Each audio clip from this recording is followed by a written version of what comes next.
Find x if A equal to 2b। এখানে একটা ত্রিভুজ দেওয়া আছে এবং ত্রিভুজের 3 কোণের মান দেওয়া আছে, অর্থাৎ এ প্লাস বি এবং এ মাইনাস বি। তো আমাদেরকে বের করতে হবে এই এক্স এর মানটি, অর্থাৎ এইটুকু কোণের মান কত।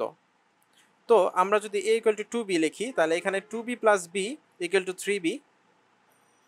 এখানে এ ইকুয়াল টু 2b মান বসিয়ে দিলাম জাস্ট, আর এখানে a মাইনাস বি অর্থাৎ 2b মাইনাস বি মানে হচ্ছে অনলি b। তাহলে আমরা তিনটা কোণ পেয়ে গেলাম। এখানে আমরা জানি ত্রিভুজের 3 কোণের সমষ্টি হচ্ছে 2 সমকোণ বা 180 ডিগ্রি। তার মানে 3b plus 2b plus b equal to 180 degree, বা 6b ইকুয়াল টু 180 ডিগ্রি। আমরা যদি 6 দ্বারা ভাগ করে দিই প্রত্যেককে, তাহলে আসবে b এর মান 30 ডিগ্রি। আবার আমরা জানি একটি সরল রেখার মধ্যবর্তী কোণ হচ্ছে 180 ডিগ্রি।